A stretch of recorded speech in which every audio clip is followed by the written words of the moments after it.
All right, here we go.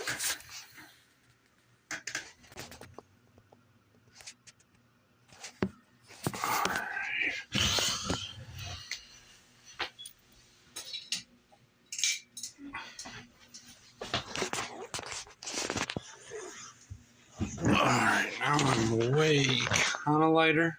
I like here and talk sports for like a second.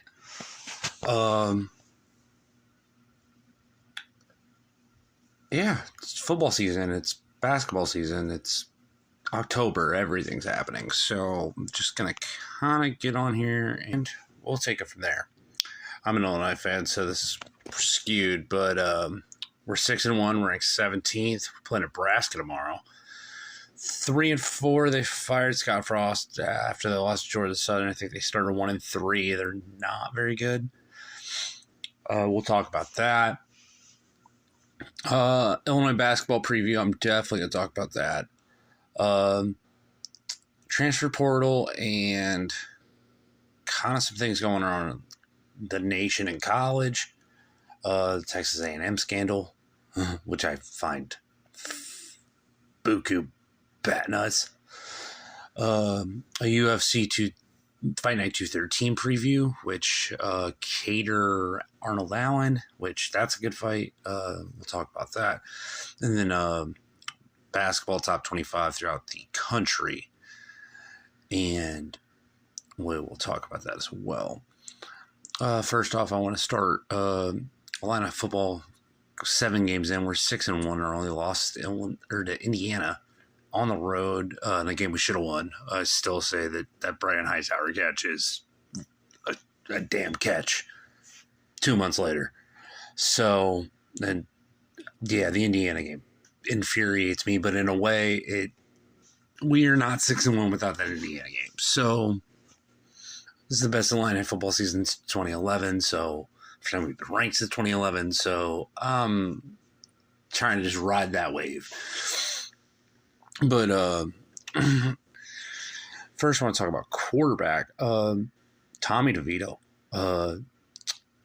That's all I'll say.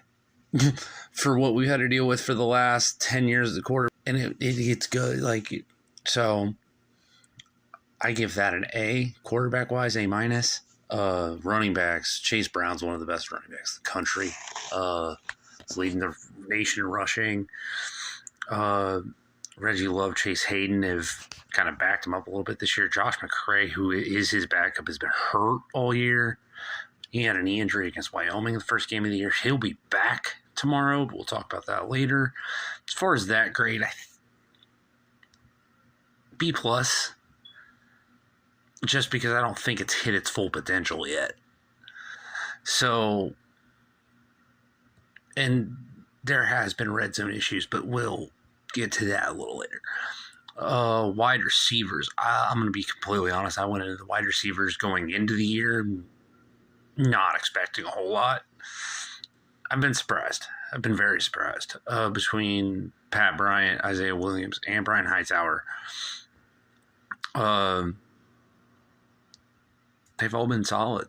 I mean, decent to solid, which is way better than I thought. So I gave that a B. And there are other guys in there. A lot of guys are stepping on make plays. Tight ends. This is the group that I'm like 50-50 on. I can't tell if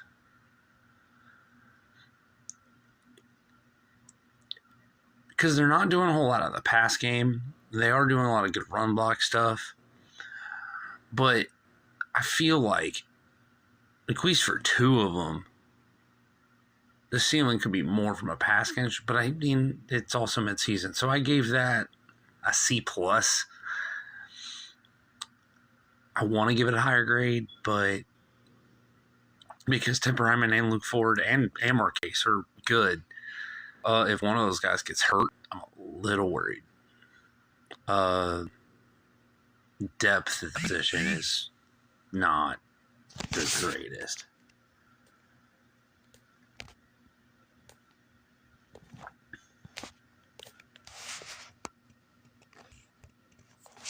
All right, O-line. O-line, for what we lost last year, I didn't expect this O-line to be this good. This O-line's top 30 in the country to me. Like, I give it an A. Killing on the right side. They got 2 JUCO transfers in Isaiah Adams and Zach Chrysler that are killing it. Chrysler's finally kind of gotten comfortable. Adams is a pro to me. Like, give him another year. You're looking at a day 2 pick guard, I think, with tackle versatility. And Julian Pearl's long and been here for 5 years and is a solid, possible day 3 pick tackle right now.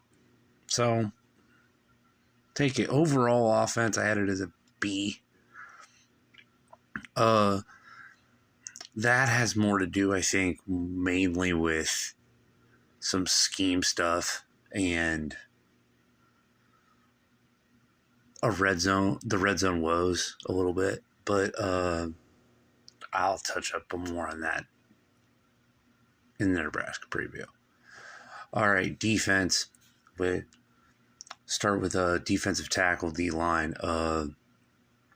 Pleasantly surprised, even though I kind of knew. I mean, I knew what I was going to get out of Johnny Newton. I knew what I was going to get out of Keith Randolph for the most part, except they've been better than I thought.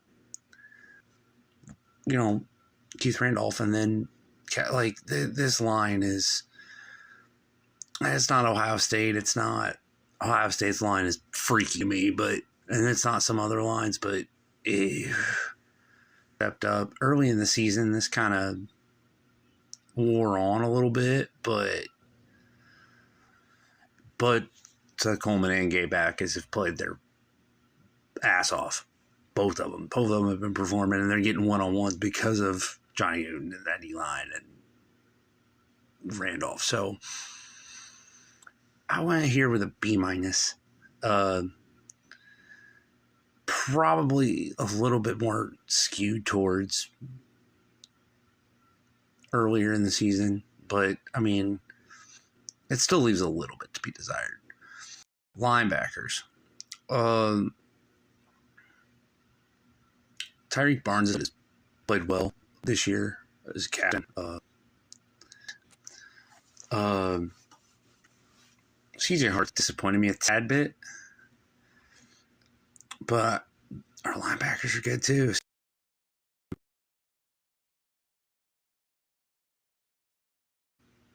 I'm going to say this like flat out, even though no one's watching this, no one probably will watch this, but if this does happen to slip out of the summary, and if you think I'm lying, put on in a secondary right now in college football.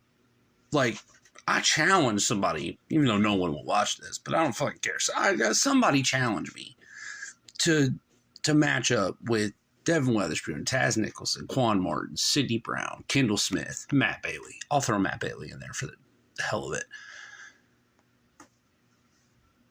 You probably find more talented, but in this scheme, the way no one's throwing the 31, Devin Witherspoon. No one. Like, since the second week of the season.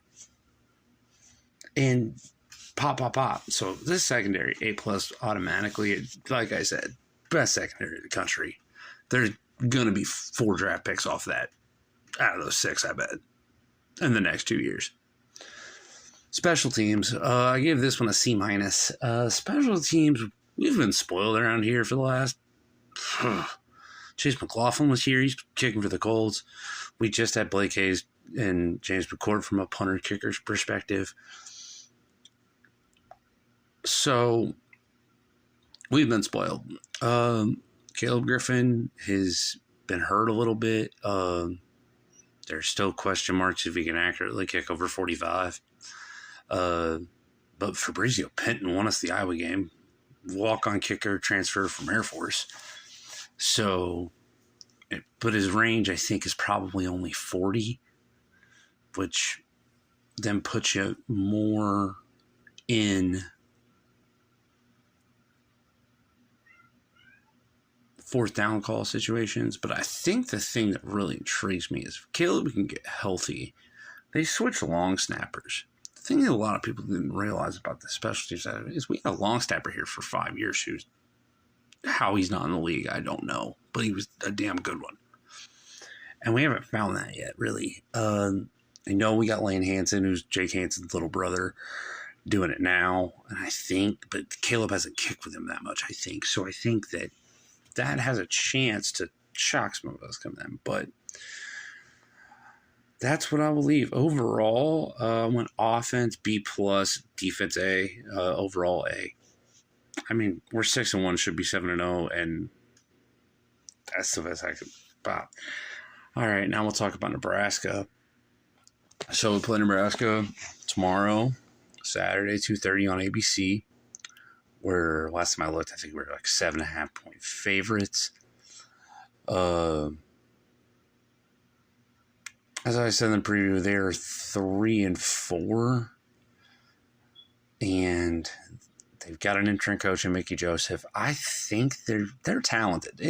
Nebraska has talent. It's just, it's somehow, some way, they always seem a way to not just pull out games, or they're an any given Saturday type of team. For them, their go-to guy is Trey Palmer. And I think the most intriguing matchup to me in this game is Trey Palmer to Evan Weatherspoon. I mean, somebody gonna make some money in that matchup. And I think if you're a coaching staff, I'd want if I were a coach, I'd want Devin Weatherspoon on my bet on the opposing team's best receiver, and I think that's probably what will happen. I think he'll get spelled by Quan Martin in some situations. With Trey Palmer lines up in the slot, but in general, I think that'll happen. Casey Thompson's a good quarterback, the transfer from Texas. But he does put the ball up in a lot of... If he turns the ball... He's got 8 picks. He turns the ball over a lot. The one thing that does worry me is when they played Indiana, Nebraska, 3 weeks ago, they were running Chuba Purdy in Wildcat as a different look. It didn't work. I haven't done it since, but they might do it. I mean, it wouldn't surprise me. Problem is, it's just not good. So they did change formations. I'm pretty sure that they were in a 4-3 to start. They're in more of a 3-4, 4-5, or 4-5-2. I wrote a bunch of stuff down, but to be completely honest, I'm just going to go ahead and pick this game because they are 17 or 17-10 at the half or something like that, or it'll be a rock fight in the first half. It'll be a rock fight in the first half. But I think this game goes on. All Nebraska can do is throw deep balls to Trey Palmer. We're going to run Chase Brown down your throat. We have Josh McCray back, which is huge. And, yeah. We win. That's all I say. 30